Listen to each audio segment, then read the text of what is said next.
వింధ్య అనే పేరుగల అడవిలో ఒక పెద్ద చెట్టు ఉండేది.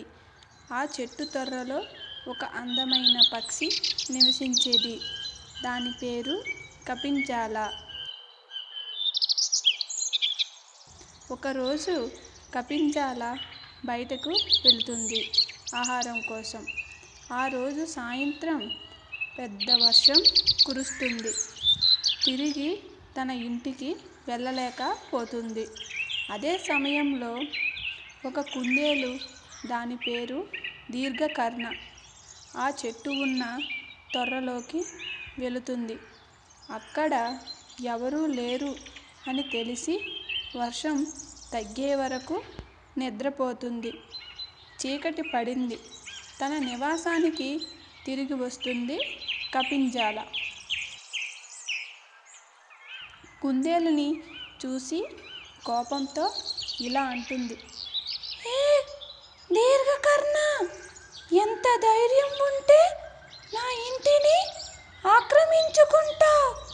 లే, ఇక్కడి నుండి బయటికి పో అని గట్టిగా దీర్ఘకర్ణపై అరుస్తుంది కపింజాల. దానికి సమాధానం ఇలా ఇస్తుంది దీర్ఘకర్ణ. ఆపు కపింజాల, ఎందుకు అరుస్తున్నావ్? ఇదేమీ నీ సొంతం కాదు. ఎవరైనా నివసించవచ్చు ఎక్కడైనా ఈ అడవిలో. దానికి కపింజాల ఇలా అంటుంది. ఏంటి ఎక్కడైనా ఉండేది? మర్యాదగా నా ఇంటి నుండి బయటికి వెళ్ళు. చాలా రోజుల నుండి ఆనందంగా ఇక్కడే నివసిస్తున్నా. ఇప్పుడు నీవు నా ఇంటిని నాకు ఇవ్వను అంటున్నావ్. దానికి దీర్ఘకర్ణ ఒక ఉపాయం ఆలోచిస్తుంది.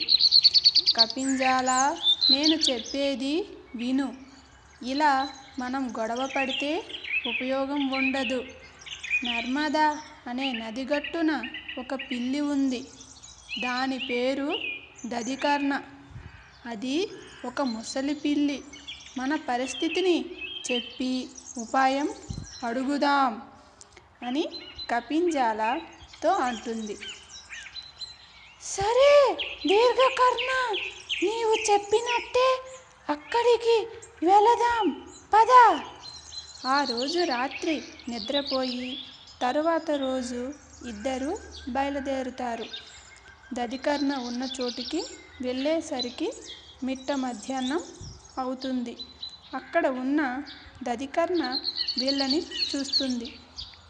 రండి పిల్లలు, లోపలికి కూర్చోండి.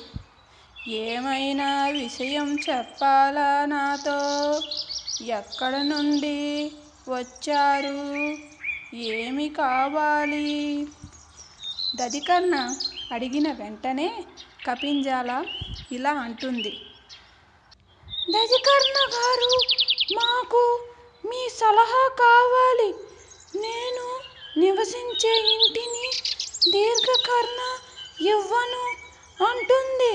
దయచేసి న్యాయం చెప్పండి.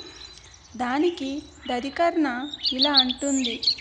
మీరు ఏమి చెప్పాలి అనుకున్నా దగ్గరగా వచ్చి చెప్పండి. కపింజాల మరియు దీర్ఘకర్ణ దగ్గరగా చేరుకుంటాయి. ఇదే మంచి ఉపాయం అనుకొని దధికర్ణ వెంటనే ఆ రెండు తలల్ని గట్టిగా పట్టుకుంది.